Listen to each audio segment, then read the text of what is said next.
네, 안녕하세요. 베네딕트 한입니다. 오늘은 썸남 썸녀 애인 동료들에게 본인의 상식미를 뿜뿜할 수 있도록 뮤지컬 더 그레이트 코멧의 정보와 상식을 알려드리도록 하겠습니다. 이 영상 끝까지 봐주세요.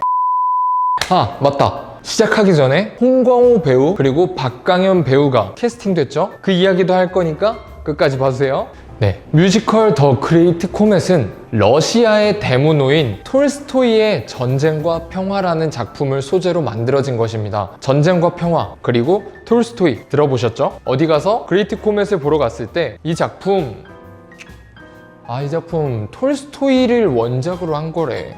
이 작품 전쟁과 평화를 기반으로 한 뮤지컬이래, 이렇게 말하시면 됩니다. 아시겠죠? 전쟁과 평화는 무려 2900페이지가 넘는 분량의 장편 소설입니다. 이런 분량의 내용을 다 담으려다가는 하루 종일 공연해도 다 못 보겠죠? 자, 그래서 이 권의 일부 내용을 소재로 더 그레이트 코멧이 제작되었다고 합니다. 이 그레이트 코멧은 19세기에 러시아 귀족 살롱을 연상시키는 고풍스러운 무대와 일렉트로와 팝 오페라라는 새로운 장르의 음악을 뮤지컬에 도입했다고 합니다. 굉장히 신선하고 전혀 어울리지 않을 것 같은 조합을 이번에 선보이게 될 것 같은데요. 자, 우리가 여기서 한 번 더 상식미를 뿜뿜하자면 바로 이머시브 형식이라는 것입니다. 이머시브 형식은 객석의 일부를 무대에 설치하고 그리고 배우들이 관객들 사이에 스며들어서 연기를 하는 이런 방식을 이머시브 형식이라고 합니다. 배우, 관객, 무대가 한데 어우러져서 굉장히 신선한 경험을 선사할 것입니다. 바로 눈앞에서 배우들이 연기를 하고 춤을 추고 노래를 배우고 악기를 연주한다고 합니다. 자, 우리 이번에 공개된 사진 보셨나요? 그 사진만 봐도 보통 어떤 분위기와 어떤 근사함을 토대로 이렇게 포스터가 나오는데요. 그리고 우리 배우진들의 사진이 나오는데요. 근데 이번 사진 보셨나요? 홍광호 배우, 박강현 배우 객석을 배경으로 촬영을 했습니다. 이 사진만 보더라도 이번 공연은 이머시브 형식의 엄청난 노력을 꾀할 것으로 예상됩니다. 사실 여기서 한 번 더 상식미를 뿜뿜하자면 서양은 무대와 객석의 분리를 이루어진 그런 공연을 토대로 해왔습니다. 특히 우리가 대극장에 가서 공연을 보는 건 프로시니엄 형식이라고 객석을 기반으로 무대를 보면서 마치 그림, 액자, 비디오 이런 걸 보듯이 네모난 그 틀 안에서 공연을 보게 됩니다. 하지만 이 이머시브 형식은 사실 우리 동양 그리고 한국의 마당극 형식이 있지 않나요? 남사당패 그리고 각종 사물놀이, 풍물놀이들이 무대와 객석이라는 구분 없이 눈앞에서 펼쳐지는 공연들이잖아요. 마당극이. 그런 걸 보면 외국의 이머시브 형식이라고 도입을 했지만 사실 우리나라는 그 이전부터 이머시브 형식을 해왔습니다. 그렇죠? 그러니 우리의 그 이머시브 형식을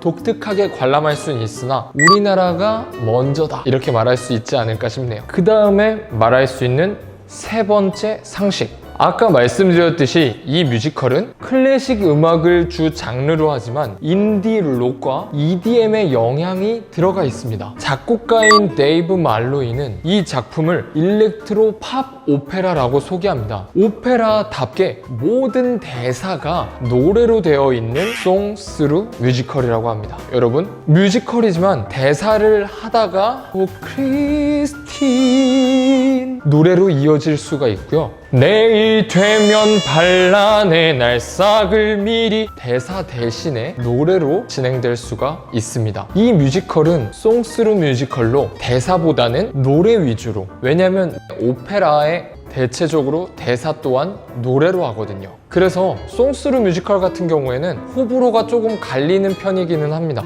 대사가 들리고 노래가 들리고 이렇게 될 때 더 전달력이 좋은 경우가 있는데요. 뮤지컬마다 다르겠지만 송스루 뮤지컬 같은 경우에는 대사가 우리가 듣는 말 또한 노래로 들어야 되기 때문에 이게 무슨 의미지?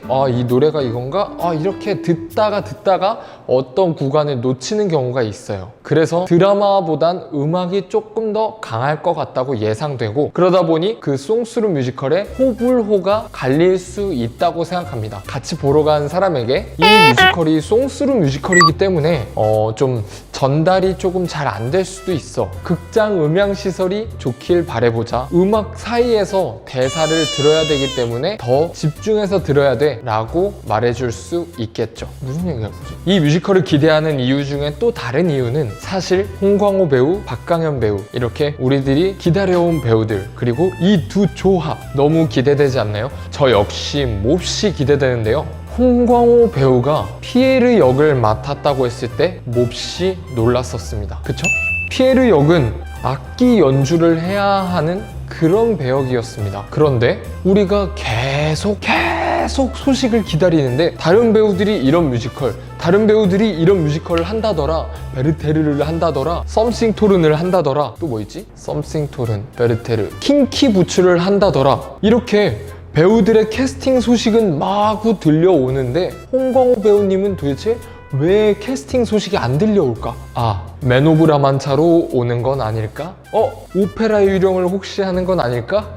노트르담 드 파리에서 콰지모도 역을 내한 역할로 이렇게 같이 하는 건 아닐까?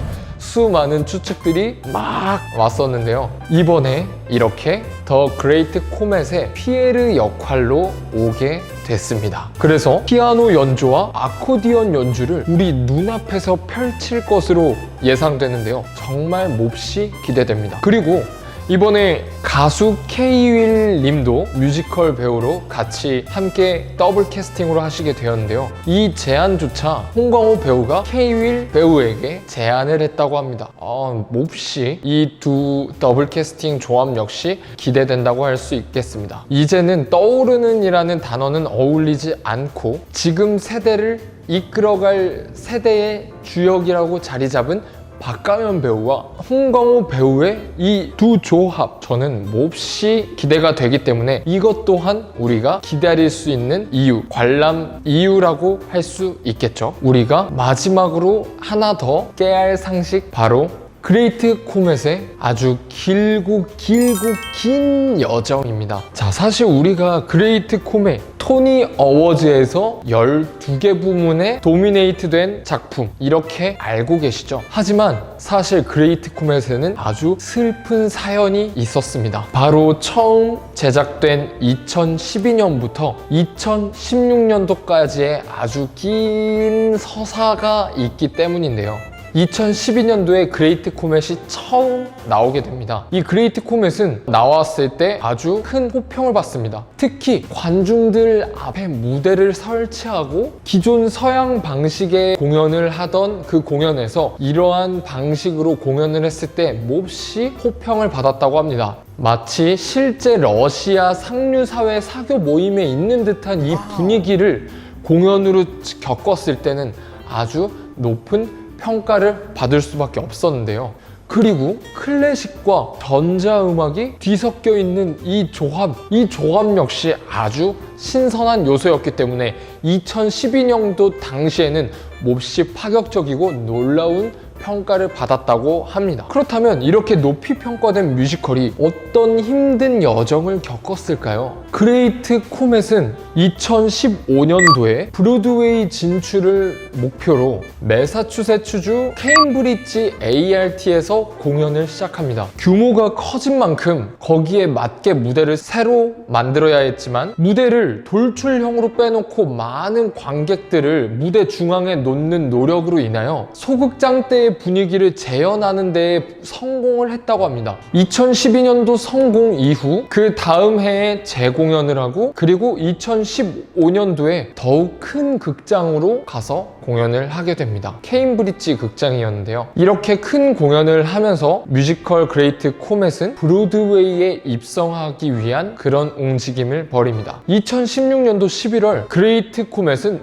브로드웨이의 임페리얼 시어터에서 공연을 하게 되는데요. 이때 피에르 역은 세계적인 파페라 가수 조시 그로반이 그 역할을 맡게 됩니다. 조시 그로반 다들 아시죠? 조시 그로반을 몰랐다면 한번 검색해 보시면 아주 좋은 파페라 가수의 보컬을 들을 수 있습니다. 저도 개인적으로 몹시 조시 그로반의 그런 보컬들을 좋아하는 편입니다. 그런 조시 그로반이 그레이트 코멧에 출연을 확정하게 되고 사람들은 다들 보게 되었고, 그레이트 코멧은 당시에 스타이던 조시 그로반을 그 조시 그로반의 유명세를 이어서 공연을 하게 된다고 합니다. 어떻게 보면 이런 부분 또한 스타 캐스팅이라고 할 수 있겠죠. 그래서 그렇게 공연을 브로드웨이에서 하고 나니 그레이트 코멧은 평론가들의 극찬을 받게 됩니다. 뉴욕 타임즈에서 해밀턴 이후에 가장 혁신적인 뮤지컬이라고 칭했다고 할 정도입니다. 자, 이렇게 우리는 그레이트 코멧의 아주 상승곡선을 잘 보고 있었습니다. 하지만